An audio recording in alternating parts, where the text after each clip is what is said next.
As batalhas espirituais finais 2. Começamos aqui com a primeira parte das instruções para gerenciar a guerra com os principados e potestades espirituais, com sucesso, com alguns motivos espalhados entre eles.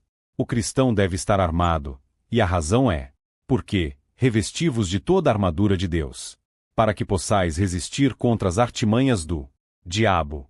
Efésios 6, verso 11. Este versículo é uma chave para o primeiro, onde o apóstolo exortou os crentes a encorajar e sustentar seus desmaios no Senhor e na força de seu poder. Agora, com essas palavras, ele se explica e mostra como ele quer que eles façam isso, não presunçosamente para entrar no campo sem aquela armadura que Deus tem designado para ser usada por todos os seus soldados, mas com bravura, para confiar no poder de Deus para salvá-los. Com certeza ficará aquém de casa, do céu, quero dizer, aquela alma que não tem nada além de uma confiança carnal no nome de Deus, explodido por sua ignorância de Deus e de si mesmo. Não, aquele que teria sua confiança devidamente depositada no poder de Deus, deve usar conscienciosamente os meios indicados para sua defesa, e não correr nu para a batalha. E não se pense neste combate como algo de caráter igual às guerras que se travam com armas carnais do arsenal bélico criado pelo próprio homem e que exige um espírito endurecido e cruel para travá-las. Muito ao contrário disso, o combate que o cristão deve manter contra os principados e potestades exige dele um espírito manso e quebrantado, ajoelhado perante Deus em oração, de onde receberá o poder necessário para vencer todo o mal, inclusive em seu próprio coração, e ser achado em paz e em amor sobrenaturais, depois de tudo ter vencido por sua total confiança no Senhor. Aqueles que não confiam em Deus, e não esperam na sua misericórdia, desafiam o diabo e todas as suas obras, e coisas assim, que ainda são pobres criaturas nuas sem a menor peça da armadura de Deus sobre suas almas.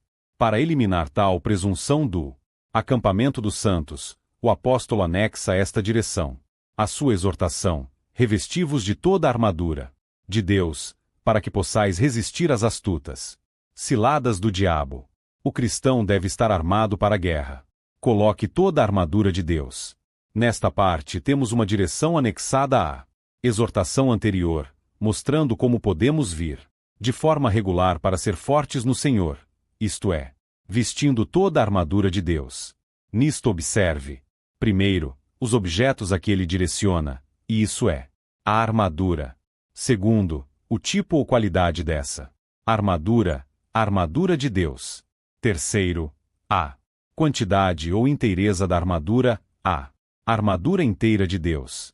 Quarto, o uso desta armadura, vista toda a armadura de Deus. Vejamos a armadura necessária. O que é isso? Primeiro, por armadura se entende Cristo.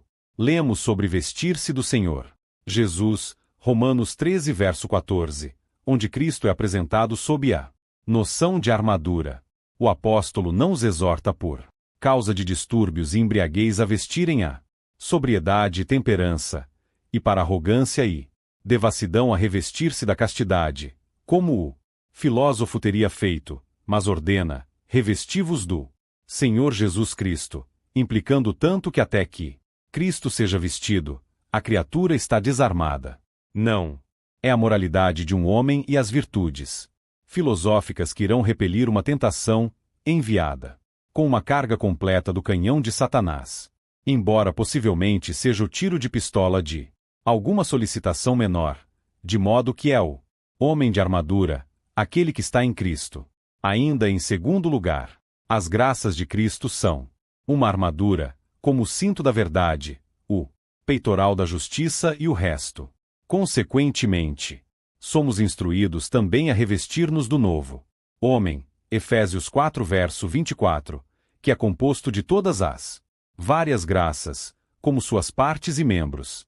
E ele é a alma desarmada, ou seja, a alma não regenerada, não excluindo esses deveres e os meios que Deus designou ao cristão para usarem sua defesa. A frase assim aberta, o ponto é mostrar que estar sem Cristo é não ter armadura. A alma sem Cristo, sem graça, é sem armadura, e aí reside sua miséria.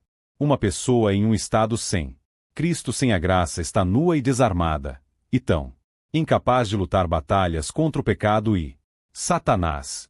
Ou então, uma alma fora de Cristo está nua e desprovida de toda armadura para defender lá contra o pecado e Satanás. Deus, a princípio, enviou o homem em armadura completa, sendo criado em verdadeira justiça e santidade, mas um astuto diabo despiu e, portanto, assim que o primeiro pecado foi cometido, está escrito, eles estavam nus, Gênesis 3 verso 7, isto é, eles eram pobres, criaturas fracas, pela vontade de Satanás, um povo subjugado, desarmado por seu orgulhoso conquistador e incapaz de enfrentá-lo. Na verdade, custou a Satanás alguma disputa para fazer a primeira brecha, mas depois disso ele terá, uma vez que os portões se abram para deixá-lo entrar como conquistador no coração, eis que uma tropa de outros pecados se aglomera atrás dele, sem qualquer golpe ou contenda. Em vez de confessar seus pecados, eles cobrem a cabeça em um arbusto, e por sua boa vontade não queriam ir aonde Deus estava, e quando eles não podem fugir dele, como eles prevaricam diante dele? Eles batem um no outro, mudando o pecado em vez de pedir misericórdia. Tão rapidamente seus corações se endureceram pelo engano do pecado. E esta é a condição lamentável de cada filho e filha de Adão. No ele nos encontra, e escravos ele nos torna, até Deus, por seu chamado eficaz, nos livrar do poder de Satanás para o reino de seu querido Filho, que irá promover a paz, se considerarmos este estado sem Cristo em uma noção quádrupla. Antes de comentar estes 4 pontos relativos ao estado em que o homem ficou depois do pecado, devemos considerar devidamente que Adão e Eva encontravam-se na condição de seres humanos perfeitos sem defeito, mas não ainda completos quanto à perfeição total que teriam ao receber uma nova natureza espiritual e celestial além da terrena e natural que possuíam. E ambos não chegaram a obter tal natureza antes da tentação e queda, de modo que ficaram despojados da vida espiritual eterna que lhes seria concedida caso permanecessem em estado de obediência a Deus. Mas, passemos agora aos 4 pontos citados anteriormente. Primeiro, tal condição caída no pecado é um estado de alienação de Deus. Vocês estavam sem Cristo, sendo estrangeiros da comunidade de Israel, e estranhos às alianças da promessa, etc. Efésios 2 verso 12. Tal pessoa não tem mais a ver com qualquer promessa de aliança, do que aquele que vive em Roma tem a ver com o farol de Londres, que é o direito de primogenitura de seus próprios habitantes, não de estranhos. Ele está sem Deus no mundo, ele não pode reivindicar mais proteção de Deus do que um fora da lei de seu príncipe. Se qualquer dano acontecer a ele, a reparação estará em suas próprias mãos. Enquanto Deus tem sua cerca de proteção especial sobre seus santos, e o diabo, embora seu rancor seja contra eles, não ousa vir ao terreno de Deus para tocar qualquer um deles, sem permissão especial. Agora, que condição deplorável é aquela em que uma alma é deixada para o mundo, no meio de legiões de luxúrias e demônios, para ser dilacerada como uma lebre, tola entre uma matilha de cães, e nenhum Deus para livrá-los. Se Deus deixar um povo, embora guerreiros, atualmente perdem o juízo, não conseguem encontrar as mãos. Uma companhia de crianças ou homens feridos pode subir para cima e expulsá-los de suas cidades fortificadas. Porque Deus não está com eles, o que fez Caleb e Josué pacificarem os israelitas amotinados com as novas de gigantes e cidades muradas com isto. Eles são pão para nós, sua defesa está desviada deles. Quanto mais deve ser como pão para Satanás, aquela alma que não tem defesa do Todo-Poderoso? Pegue os homens das maiores capacidades, realizações naturais ou adquiridas, que não têm união com Cristo e graça renovadora de Cristo. Que tolos o diabo faz deles, levando-os em seu prazer, alguns para uma luxúria, alguns para outra.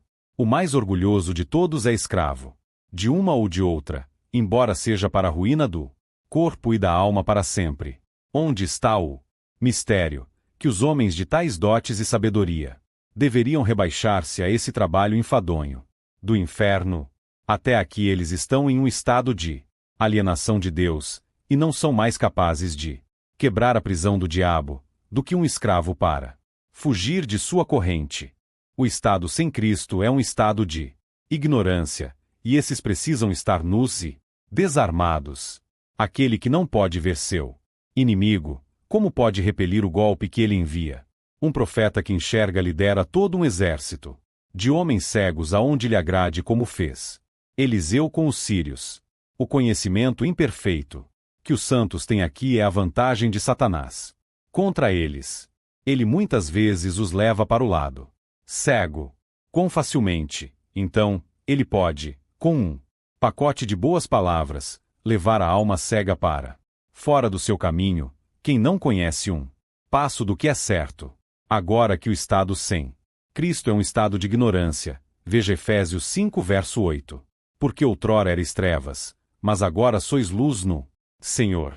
Vocês estavam na escuridão, não no escuro, então aquele que tem olho pode ser um filho da luz. Muitas vezes está no escuro em relação a alguma verdade ou promessa, mas então tem um olho espiritual, que a pessoa sem Cristo não tem, e assim é a escuridão. E esta escuridão não pode ser iluminada, senão por sua união com Cristo, que se expressa na seguinte frase: mas agora sois luz no Senhor. Como o olho do corpo, uma vez posto para fora, nunca pode ser restaurado pela arte da criatura, nem o olho espiritual, perdido pelo pecado de Adão, ser restaurado pelo ensino de homens ou anjos. É uma das doenças a que Cristo veio curar. Lucas 4 verso 18. É verdade, há uma luz da razão, que é transmitida a todo homem por natureza, mas essa luz é escuridão comparada com a dos santos. Como a noite escurece até o dia, mesmo quando a lua está em sua glória total. Esta luz noturna da razão pode salvar uma pessoa de alguma vala ou lagoa, grandes pecados, mas nunca vai ajudar para escapar das corrupções mais secretas, que o santo vê como átomos nos feixes do conhecimento espiritual. Há um trabalho tão grandioso que a criatura deve fazer, que não pode ser realizado à luz de velas do conhecimento natural. Mais ainda, onde a iluminação comum do Espírito é superadicionada a esta luz da natureza, ainda a escuridão comparada com o conhecimento santificador de uma alma renovada, que tanto descobre verdades espirituais e aquece o coração ao mesmo tempo, com o amor da verdade, tendo como sol uma virtude prolífica e vivificante, que o outro não possui, de modo que o coração fica sob essas iluminações comuns, frio e morto.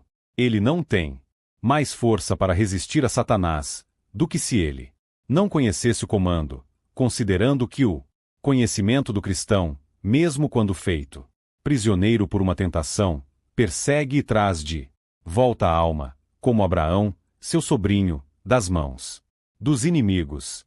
Isso sugere a terceira noção. Terceiro, o estado sem Cristo é um estado de impotência, porque quando ainda estávamos sem forças, no devido tempo Cristo morreu pelos ímpios. Romanos 5 verso 6. O que uma pessoa desarmada, que não tem espada ou arma, pode fazer para se livrar do jugo de um inimigo conquistador? Tal poder tem Satanás sobre a alma. Lucas 11 verso 21. Ele é chamado de homem forte que mantém a alma como seu palácio. Se ele não tem perturbação do céu, ele não precisa temer nenhum motim dentro do palácio, e ele mantém tudo em paz lá. O que o Espírito de Deus faz em um santo, isso de certa forma Satanás em um pecador. O Espírito enche seu coração de amor, alegria, desejos santos, então Satanás enche o coração do pecador com orgulho, luxúria, etc. Porque Satanás encheu teu coração? Diz Pedro. E, assim, cheio de Satanás, como bêbado de vinho, ele não é seu próprio dono, mas escravo de Satanás. Quarto, o estado de não regeneração é uma amizade estatal com o pecado e Satanás. Se for inimizade contra Deus, como é, então amizade com Satanás. Agora será difícil fazer aquela alma lutar seriamente contra seu amigo, está Satanás. Dividido? Será que o diabo interno lutará contra o diabo externo? Satanás no coração excluiu Satanás na porta. Às vezes, de fato, parece uma briga entre Satanás e um coração carnal, mas é uma mera trapaça, como a luta de dois esgrimistas em um palco. Você poderia pensar que a princípio eles estavam falando sério, mas, observando quão cautelosos eles estão, e onde eles se batem, você logo saberá que eles não pretendem matar, e aquilo que coloca tudo para fora de dúvida. Quando o prêmio for pago, você os verá se divertindo com o que receberam de seus espectadores, que era tudo pelo que eles lutavam. Quando um coração carnal faz o maior alvoroço contra o pecado por reclamar disso, ou orar contra isso, siga-o, mas fora do palco do dever, onde ele ganhou a reputação de um santo, o prêmio pelo qual ele luta, e você os verá sentados juntos em um canto como sempre,